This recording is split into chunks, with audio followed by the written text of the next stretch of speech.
আজ আমরা আদরিণী প্রভাত কুমার মুখোপাধ্যায়ের লেখা আদরিণীর যে প্রথম পরিচ্ছেদ এবং দ্বিতীয় পরিচ্ছেদ আমরা পড়াশোনা করেছি, সেই দুটি পরিচ্ছেদ থেকে গুরুত্বপূর্ণ ৭০টা প্রশ্নের উত্তর আমরা জানব। তোমরা প্রত্যেকটি উত্তরই ঠিকঠাক পারবে এবং একদম সঠিক উত্তর দিতে পারবে যদি তোমরা খুব খুঁটিয়ে এই দুটি পরিচ্ছেদ পড়ে থাকো। আমি আগের দুটো ক্লাসে প্রথম এবং দ্বিতীয় পরিচ্ছেদ পড়িয়েছি এবং কোথা কোথা থেকে প্রশ্ন আসার সম্ভাবনা রয়েছে সেগুলি নিয়েও আলোচনা করেছি। আজকে আমরা ওই দুটি পরিচ্ছেদ থেকেই ৭০টি প্রশ্ন বেছে নেওয়া হয়েছে।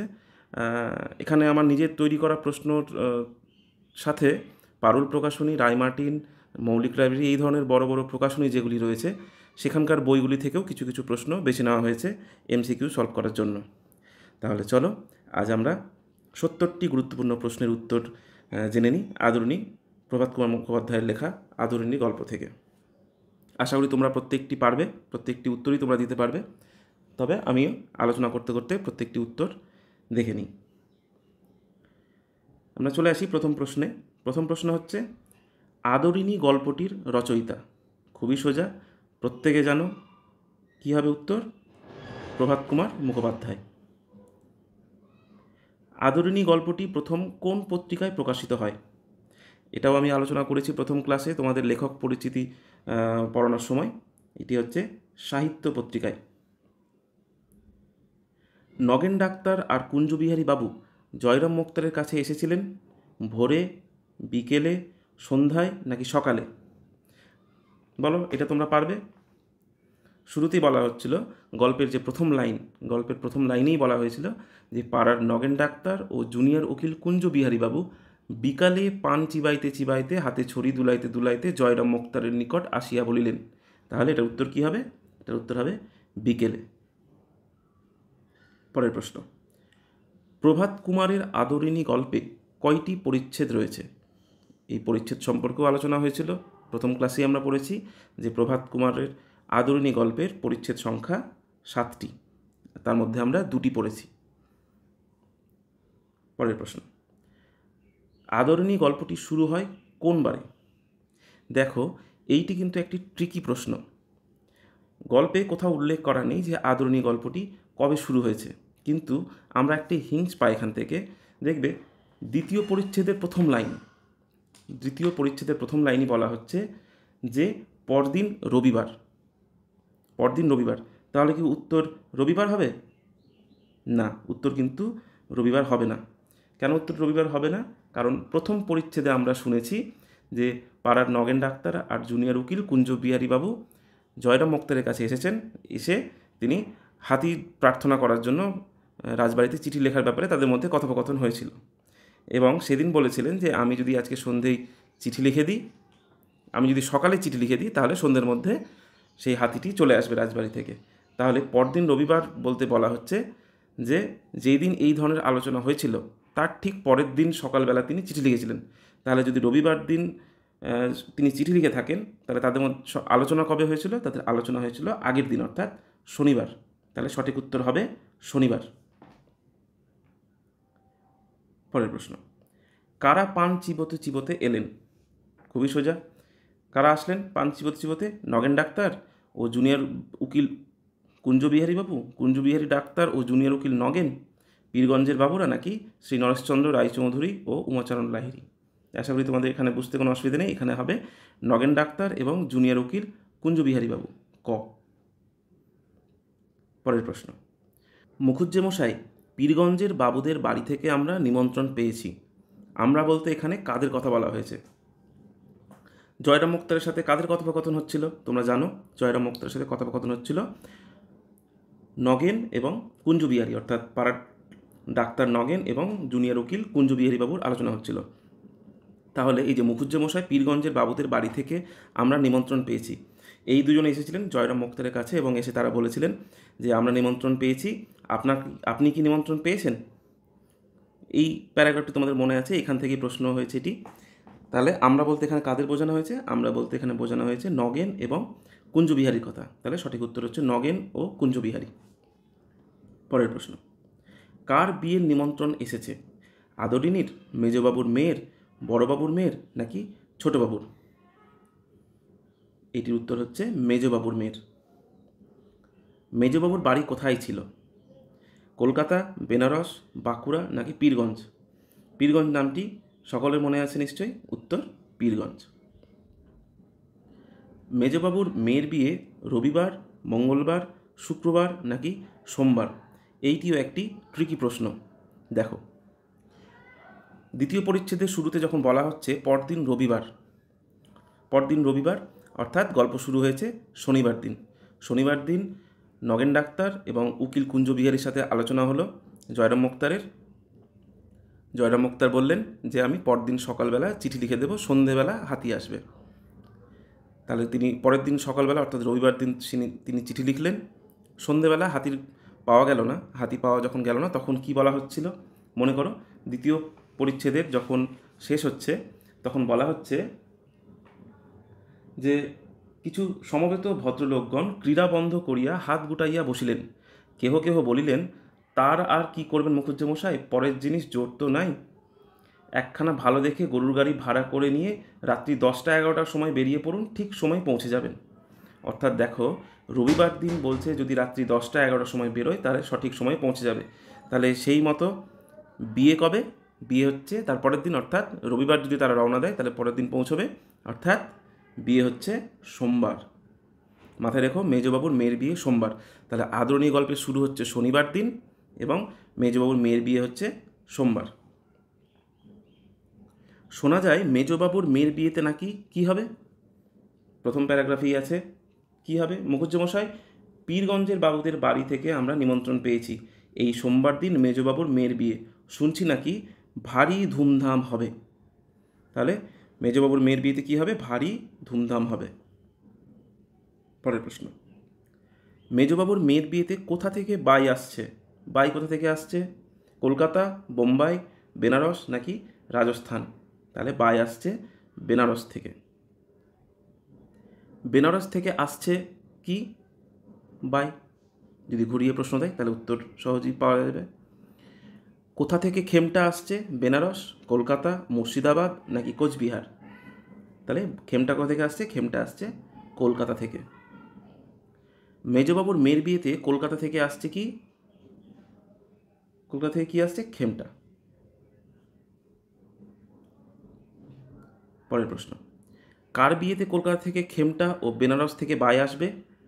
কল্যাণীর, আদরিনীর, জয়রাম মুক্তারের মেয়ের নাকি মেজবাবুর মেয়ের? বিয়ে কার ছিল? বিয়ে ছিল মেজবাবুর মেয়ের। তাহলে এখানে উত্তর হচ্ছে মেজবাবুর মেয়ের। পরের প্রশ্ন, মুক্তার মহাশয়ের সম্পূর্ণ নাম কি? জয়গোপাল মিত্র, জয়রাম মুখোপাধ্যায়, নগেন্দ্রলোচন মুখোপাধ্যায় নাকি কুঞ্জবিহারী মিত্র? মুক্তার মশাইয়ের পুরো নাম ছিল জয়রাম মুখোপাধ্যায়। বেঞ্চিতে বসে মুক্তার মহাশয় পান চিবোচ্ছিলেন, হুঁকো হাতে করে তামাক টানছিলেন, গঞ্জিকা সেবন করছিলেন নাকি চুরুটের ধোঁয়া ছাড়ছিলেন? কী হবে উত্তর? উত্তর হবে হুঁকো হাতে তামাক টানছিলেন।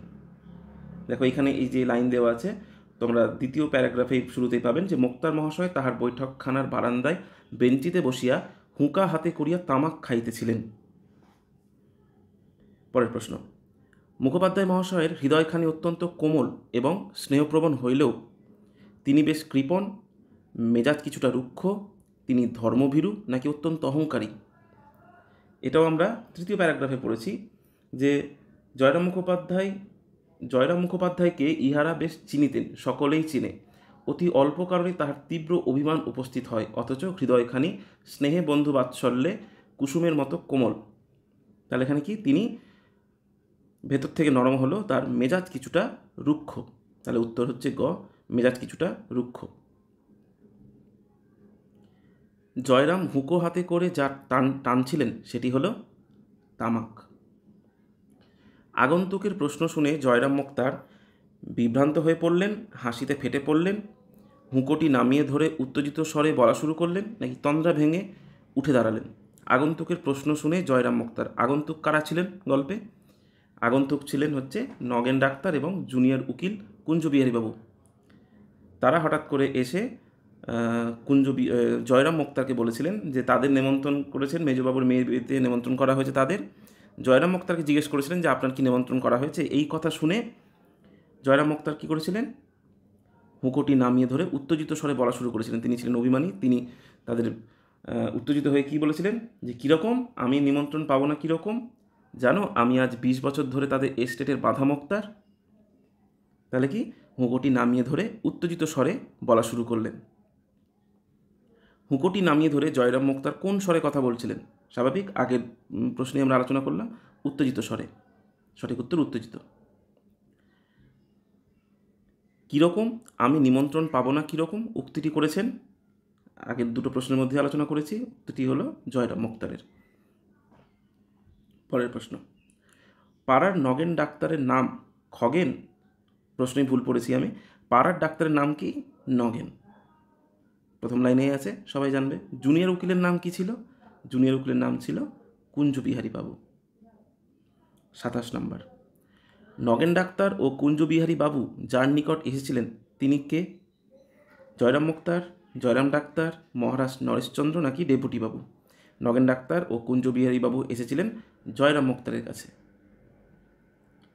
কাদের বাড়ি থেকে নিমন্ত্রণ এসেছিল? বীরপুরের বাবুদের বাড়ি, মহারাজ নরেশচন্দ্রের বাড়ি, জয়রাম মুখুজ্জের বাড়ি নাকি পীরগঞ্জের বাবুদের বাড়ি?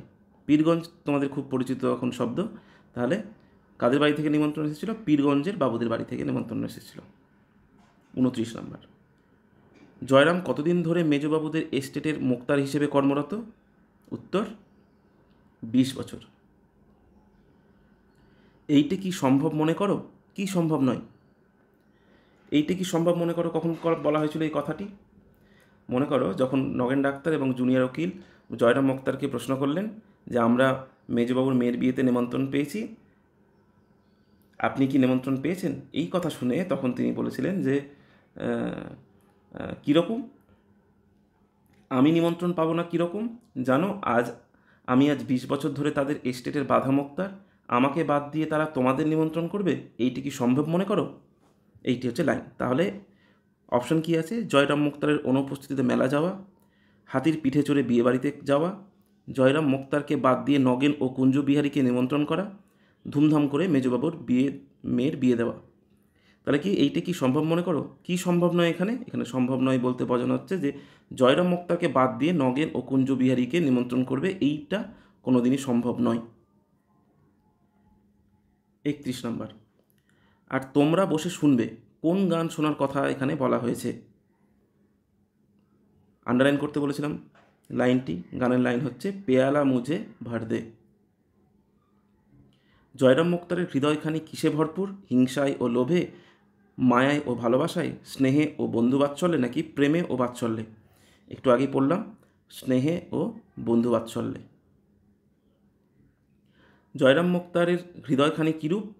নারিকেলের মতো শক্ত, জিলিপির মতো প্যাঁচালো, লৌহ কঠিন নাকি কুসুমের মতো কোমল? জয়রাম মোক্তারের হৃদয়খানি ছিল কুসুমের মতো কোমল। বাইরে থেকে রুক্ষ হলেও তিনি ভেতর থেকে ছিলেন কুসুমের মতো কোমল। আপনি রাগ করলেন মুখুজ্জেমশাই, উক্তিটি কার? নগেন ডাক্তার, ভৃত্য, মেজবাবুর নাকি কুঞ্জবিহারী বাবুর? এইখানে প্রসঙ্গটি মনে করো, আপনি রাগ করলেন মুখুজ্জেমশাই কখন বলা হয়েছিল? যখন নগেন ডাক্তার এবং কুঞ্জবিহারীবাবু বললেন যে তাদের মেজবাবুর বিয়েতে নিমন্ত্রণ আছে, আপনার কি নিমন্ত্রণ আছে? তখন আপনার কি নিমন্ত্রণ আছে? তখন তিনি অভিমান করলেন এবং অভিমান করে বললেন যে কীরকম আমি নিমন্ত্রণ পাবো না কীরকম? যখন দেখলেন এই যে অভিমানের সুরে কথা বললেন জয়রাম মোক্তার, তখন তাকে থামিয়ে দিয়ে উকিলবাবু তাড়াতাড়ি বলেছিলেন যে না না, সে কথা নয়, সে কথা নয়, আপনি রাগ করলেন মুখুজ্জেমশাই। তাহলে এখানে কী হবে? উকিলবাবু, উকিলবাবুর নাম কী ছিল? কুঞ্জবিহারী। তাহলে এখানে আপনি রাগ করলেন মুখুজ্জেমশাই উক্তিটি ছিল কুঞ্জবিহারী মশাইয়ের। পীরগঞ্জে কার বাড়ি? মেজবাবুর, জয়রামের, নগেনবাবুর নাকি কুঞ্জবিহারীর? পীরগঞ্জে কার মেয়ের বিয়ে হচ্ছে? মেজবাবুর মেয়ের বিয়ে। তাহলে পীরগঞ্জে কাদের বাড়ি? মেজবাবুর বাড়ি। পীরগঞ্জে গিয়ে নিমন্ত্রণ রক্ষা করলে জয়রামের কি হবে? ব্যবসায় ক্ষতি হবে, শরীর খারাপ হবে, মান সম্মান খোয়া যাবে নাকি কাছারি কামাই হবে? উত্তর হচ্ছে কাছারি কামাই হবে। 37 নম্বর, বিয়েবাড়ি গেলে কোন কোন বার জয়রাম মোক্তারের কাছারি কামাই হবে? শনি রবিবার, বুধ বৃহস্পতিবার, মঙ্গল বুধবার নাকি সোম মঙ্গলবার? তাহলে আমরা বিয়ে কবে পড়লাম? বিয়ে পড়লাম হচ্ছে আমরা সোমবার। তাহলে তিনি যদি সোমবার দিন যান তাহলে সোমবার এবং মঙ্গলবার তার কাছারি কামাই হবে। বিয়ে বাড়িতে গেলে সোমবার এবং মঙ্গলবার তার কাছারি কামাই হবে। তারা ভারী মনে দুঃখিত হবে। কেন কেন দুঃখিত হবে বলা হচ্ছে? জয়রাম মোক্তার মেজবাবুর বিয়েতে গেলে, জয়রাম মোক্তার মেজবাবুর বিয়েতে না গেলে, জয়রাম মোক্তার কাছারি কামাই করলে, নাকি মহারাজ নরেশচন্দ্র মেজবাবুর মেয়ের বিয়েতে উপস্থিত থাকতে না পারলে। কেন ভারী মনে দুঃখ পাবে বলা হচ্ছে কারণ জয়রাম মোক্তার মেজবাবুর বিয়েতে না গেলে, অর্থাৎ নিমন্ত্রণ করেছেন মেজবাবুর মেয়ের বিয়েতে, কিন্তু জয়রাম মোক্তা যদি না যায় তাহলে তারা মেজবাবুর মেয়ের বিয়েতে না গেলে তারা মনে দুঃখিত হবেন। 39 নম্বর, যাওয়ার খুব ইচ্ছে কার? এইখানে প্রসঙ্গটি মনে করো। এখানকার প্রসঙ্গ হচ্ছে যখন জয়রাম মুখোপাধ্যায় নগেন ডাক্তার এবং জুনিয়র উকিলকে জিজ্ঞাসা করেছিলেন যে আমি না গেলে তো তারা মনে দুঃখ পাবে, তোমরা কি যাচ্ছ? তখন নগেন্দ্রবাবু বলেছিলেন, অর্থাৎ পাড়ার নগেন ডাক্তার বলেছিলেন যে যাবার তো খুব ইচ্ছে, কিন্তু অত দূর যাওয়া তো সোজা নয়। তাহলে এখানে উত্তর হচ্ছে নগেন ডাক্তার, যাওয়ার খুব ইচ্ছে ছিল নগেন ডাক্তারের। গরুর গাড়ি করে পীরগঞ্জে যেতে সময় লাগবে 1 দিন, 2 দিন, 1 বেলা নাকি 4 ঘন্টা? গরুর গাড়ি করে পীরগঞ্জে যাওয়ার প্রসঙ্গটি তুলেছিলেন নগেন্দ্রবাবু। তিনি বলেছিলেন যে যাবার তো খুব ইচ্ছে, কিন্তু অত দূর যাওয়া তো সোজা নয়, ঘোড়ার গাড়ির পথ নেই, গরুর গাড়ি করে যেতে হলে যেতে 2 দিন এবং আসতে 2 দিন। তাহলে গরুর গাড়ি করে পীরগঞ্জে যেতে সময় লাগবে 2 দিন। 41 নম্বর, মুখুজ্জে মশাই পীরগঞ্জে নিমন্ত্রণ রক্ষা করতে গেলে রাজবাড়ি থেকে কি আনতে নেবেন? এখানে টাইপ ভুল হয়েছে। মুখুজ্জে মশাই পীরগঞ্জে নিমন্ত্রণ রক্ষা করতে গেলে রাজবাড়ি থেকে কি আনানোর কথা বলছেন? ঘোড়া, পালকি, হাতি নাকি মোটর গাড়ি? সবাই জানি আমরা হাতি আনানোর কথা হচ্ছে। সেও জোগাড় হওয়া মুশকিল। কি জোগাড় হওয়া মুশকিল? এই কথাটিও বলেছিলেন নগেন্দ্রবাবু। তিনি বলেছিলেন যে পালকি করে যাওয়া সেও জোগাড় হওয়া মুশকিল। তাহলে এখানে উত্তর হবে পালকি। আদরিণী গল্পের 2য় পরিচ্ছেদের শুরুতেই পরদিন বলতে যে দিনকে বোঝানো হয়েছে, সোম, বুধ, শুক্র, রবি। একটু আগে আলোচনা হলো এই বিষয় নিয়ে। উত্তর হচ্ছে রবিবার। প্রথম লাইনে আছে পরদিন রবিবার। 44 নম্বর, এদিন প্রভাতে আহ্নিক পূজাটা মুখুজ্জে মশাই একটু ঘটা করিয়া করিতেন। কোন দিনের কথা বলা হয়েছে? স্বাভাবিক, 2য় পরিচ্ছেদের শুরুতে বলা হচ্ছে রবিবার। চিঠিতে মোক্তার নরেশচন্দ্রকে কোন বিশেষণ দিয়েছিলেন? প্রীতিভাজনেষু, প্রজাপতি পালকেষু, আশ্রিত জনপ্রতিপালকেষু নাকি বন্ধুবরেষু? তিনি যখন চিঠি লেখা শুরু করেছিলেন, মোক্তার মশাই যখন চিঠি লেখা শুরু করেছিলেন, তখন তিনি যে বিশেষণ দিয়ে শুরু করেছিলেন সেটি হলো আশ্রিত জনপ্রতিপালকেষু। মুখুজ্জে মহাশয় কতদিনের জন্য হাতি প্রার্থনা করে পত্র লিখেছিলেন? তিনি লিখেছিলেন 2 থেকে 3 দিন। 2-3 দিন হাতির জন্য প্রার্থনা করেছিলেন মহারাজের কাছে। উনি এ জেলার প্রধান মোক্তার বলিয়া গণ্য। উনি কে? প্রধান মোক্তার বলিয়া গণ্য ছিলেন জয়রাম মুখোপাধ্যায়। মুখুজ্জে মশাই বাছুরের নামকরণ করেছিলেন বিচারকের নামে, উকিলের নামে, ডেপুটি বাবুর নামে নাকি ডাক্তারের নামে? এইখানে প্রসঙ্গ মনে করো। প্রসঙ্গটি কী ছিল? যে হাকিমেরা একটু অবিচার অত্যাচার করিলে মুখুজ্জে মহাশয় রাগিয়া চেঁচাইয়া অনর্থপাত করিয়া তুলিতেন। একদিন এজলাসে এক ডেপুটির সহিত ইহার বিলক্ষণ বচসা হইয়া যায়, অর্থাৎ এজলাসে একদিন ডেপুটি সাহেবের সাথে তার বচসা হয়ে যায় এবং বিকেলে বাড়ি এসে যখন দেখেন যে তার গায়ে একটি এরে বাছুর প্রসব করেছেন, তখন সেই বাছুরের নাম তিনি ডেপুটি বাবুর নামে রাখেন। জয়রাম মুখোপাধ্যায়ের আদিবাস কোথায় ছিল? বরিশাল, যশোর, ময়মনসিংহ নাকি কলকাতা? জয়রাম মুখোপাধ্যায়ের আদিবাস ছিল যশোরে। আদালত অবমাননার জন্য মোক্তার সাহেবের জরিমানা হয়েছিল কত টাকা? আদালত অবমাননার জন্য মোক্তার সাহেবের জরিমানা হয়েছিল 5 টাকা। এখানে গুলি দিও না, 1700 টাকা অপশানে আছে, কিন্তু এই 1700 টাকা কিন্তু হবে না। উত্তর হবে 5 টাকা। মোক্তার সাহেব আদালতের আদেশের বিরুদ্ধে লড়েছিলেন হাইকোর্ট অবধি, সুপ্রিম কোর্ট অবধি, জজ কোর্ট অবধি নাকি দায়রা আদালত অবধি? উত্তর হচ্ছে হাইকোর্ট অবধি। 52 নম্বর, 5 টাকার জরিমানার হুকুম রহিত করানোর জন্য মোক্তার সাহেবের খরচ হয়েছিল কত টাকা? 1200, 1500, 1700 নাকি 2000? 1700 টাকা। তিনি 5 টাকার যে জরিমানা, সেই জরিমানার হুকুমটি রহিত করানোর জন্য 1700 টাকা খরচ করেছিলেন হাইকোর্টে গিয়ে। হাতির খাওয়ার জন্য কোন গাছ কেটে আনা হয়েছিল? হাতির খাওয়ার জন্য কলা গাছ কেটে আনা হয়েছিল। জয়রাম মোক্তারের গায়গুরুর নাম কী ছিল? আবার সেই প্রসঙ্গ যে একদিন এজলাসে এক ডেপুটির সহিত ইহার বিলক্ষণ বচসা হইয়া যায়। বিকালে বাড়ি আসিয়া দেখিলেন তাহার মঙ্গলা গায়ে একটি এঁড়ে বাছুর প্রসব করিয়াছে। তখন আদর করিয়া উক্ত ডেপুটিবাবুর নামে বাছুরটির নামকরণ করিলেন। তাহলে কি তার গায়গুরুর নাম ছিল মঙ্গলা। মোক্তারি করতে আসার সময় জয়রামের কাছে ছিল একটি হাতি, নাকি 5 আনা পয়সা ও স্বল্প কিছু আহার, একটি ক্যাম্বিসের ব্যাগ ও একটি পিতলের গতি? এটা ঘটি হবে। নাকি কয়েকটি কোম্পানির কাগজ? এখানে উত্তর হবে একটি ক্যাম্বিসের ব্যাগ ও একটি পিতলের ঘটি। এখানে হবে ঘটি।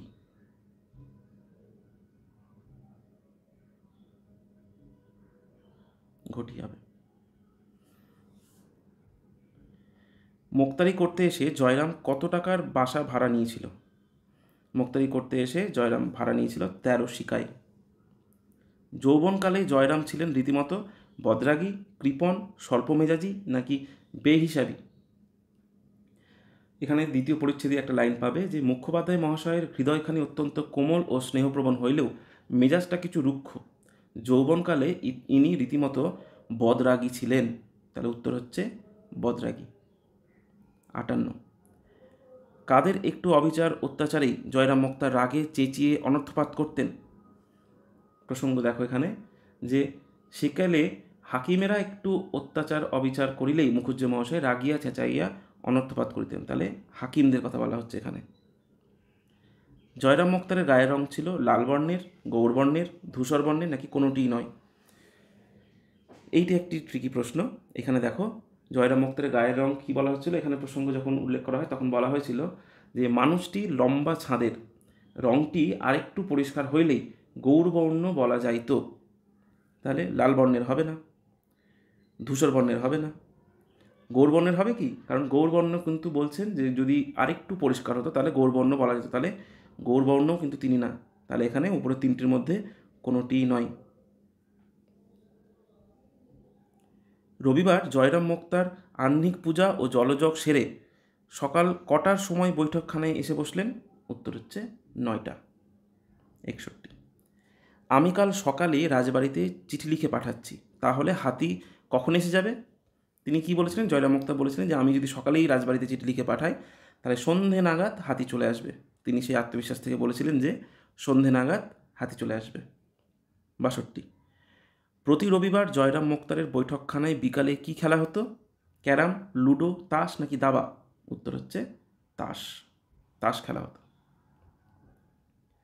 পত্রবাহক ভৃত্য এসে কি জানালো? হাতি এসেছে, হাতিটি আসা মাত্রই খেতে শুরু করেছে, হাতি পাওয়া যায়নি নাকি হাতি আগামীকাল পাওয়া যাবে? তোমরা সকলে জানো পত্রবাহক ভৃত্য এসে জানিয়েছিলেন যে হাতি পাওয়া যায়নি, মহারাজ হাতি দিতে অস্বীকার করেছেন। তিনি অকাতরে অন্নদান করিতেন, কার কথা বলা হয়েছে? এখানে প্রধান চরিত্র জয়রাম মুখোপাধ্যায়ের কথা বলা হচ্ছে। উত্তর হবে জয়রাম মুখোপাধ্যায়। মহারাজের কাছে কে চিঠি নিয়ে গিয়েছিলেন?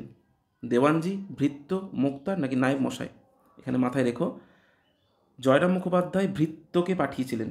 জয়রাম মুখোপাধ্যায় ভৃত্যকে পাঠিয়েছিলেন মহারাজের কাছে চিঠি নিয়ে যাওয়ার জন্য। এই ভৃত্য দেওয়ানজিকে চিঠি দিয়েছিলেন এবং দেওয়ানজি সেই চিঠি নিয়ে গেছিলেন মহারাজের কাছে। তাহলে উত্তর হচ্ছে দেওয়ানজি। পরের প্রশ্ন, একজোড়া নূতন বলদ কিনে এনেছে। একজোড়া নতুন বলদ কে কিনে এনেছে? গ্রামের ইমামদ্দি শেখ। মহারাজ জয়রাম মোক্তারকে হাতির বদলে কিসে চড়ে বিয়ে নিমন্ত্রণ রক্ষা করতে যেতে বলেছিলেন? এখানে মোক্তার মহাশয় যখন ভৃত্যকে বললেন যে কিরে চিঠির জবাব নিয়ে এনেছিস, তখন ভৃত্য বলেছিলেন যে আগে না, দেওয়ানজিকে গিয়ে চিঠি দিলাম, তিনি চিঠি নিয়ে মহারাজের কাছে গেলেন, খানিক বাদে ফিরে এসে বললেন বিয়েতে নেমন্তন্ন করা হয়েছে, তার জন্য হাতি কেন, গরুর গাড়িতে করে আসতে বলো। তাহলে এখানে উত্তর হচ্ছে গরুর গাড়িতে করে। মহারাজ জয়রাম মোক্তারকে হাতির বদলে কিসে চড়ে বিয়ের নিমন্ত্রণ রক্ষা করতে বলেছিলেন? গরুর গাড়িতে করে। উত্তর হচ্ছে গরুর গাড়ি। তাই তো সব মাটি উক্তিটি কার? কখন বলেছিলেন? প্রসঙ্গ বোঝো। প্রসঙ্গ হচ্ছে যখন ভৃত্য চিঠি নিয়ে আসলেন, সেই পত্রবাহক যখন আসলেন তখন পত্রবাহক ভৃত্য বলেছিলেন যে হাতি পাওয়া গেল না। এটা শুনে কুঞ্জবাবু নিরাশ হয়ে বললেন যে হ্যাঁ পাওয়া গেল না। নগেন্দ্রবাবু বললেন যে তাই তো সব মাটি। তাহলে নগেন ডাক্তারের উক্তি ছিল এটি, তাই তো সব মাটি। 69 নাম্বার, ইমামউদ্দিন শেখের কেনা নতুন দুটি বলদ খুব দ্রুত যায়, খুব ধীরে যায়, সারাদিন চড়ে বেড়ায় নাকি খুব ডাকাটাকি করে? এখানে বলা হচ্ছিল খুব দ্রুত যায়। শেষ প্রশ্ন, নইলে এই বিবাহে আমার যাওয়াই হবে না, বিয়ে বাড়িতে যাওয়ার জন্য জয়রাম মোক্তার কী শর্ত রেখেছিলেন? আমরা সকলেই জানি দ্বিতীয় পরিচ্ছেদের শেষ লাইন, জয়রাম বক্তার দিকে দৃষ্টিমাত্র না করিয়া বলিলেন, না, গরুর গাড়িতে চড়ে আমি যাব না, যদি হাতি চড়ে যেতে পারি তবেই যাব, নইলে এই বিবাহে আমার যাওয়াই হবে না। তাহলে তিনি কি বলেছিলেন? যে তিনি কেবল হাতি চড়েই পীরগঞ্জে যাবেন, না হলে তিনি যাবেন না। দুটি পরিচ্ছেদ থেকে এই 70টি প্রশ্ন একেবারেই গুরুত্বপূর্ণ। এর বাইরে খুব একটা প্রশ্ন আসবে বলে মনে হয় না। তবু তোমরা টেক্সট যত খুঁটিয়ে পড়বে প্রত্যেকটা প্রশ্নের উত্তর দেওয়া তোমাদের কাছে ততটাই সহজ হবে। এই প্রশ্নগুলো অবশ্যই তৈরি করো। এছাড়াও টেক্সট যদি ভালো মতো পড়ে থাকো তাহলে টেক্সট থেকে যে কোনো জায়গা থেকে প্রশ্ন আসুক তোমরা আটকাবে না। পরবর্তী ক্লাসে আমরা তৃতীয় পরিচ্ছেদ পড়ব এবং তৃতীয় পরিচ্ছেদ পড়ার পর সেই তৃতীয় পরিচ্ছেদ থেকে একটি এমসিকিউ এর ক্লাস করব। এইভাবে প্রতিটি পরিচ্ছেদ অনুযায়ী যদি আমরা এমসিকিউ এর ক্লাস করি তাহলে আমাদের গল্পটিও জানা হবে এবং গল্প থেকে কী ধরনের প্রশ্ন আসতে পারে সেই সম্পর্কেও আমরা অনেকটা সচেতন হব। তাহলে আজ এইটুকুই। পরের ক্লাসে আমরা তৃতীয় পরিচ্ছেদ নিয়ে হাজির হব আদরিণী গল্পের।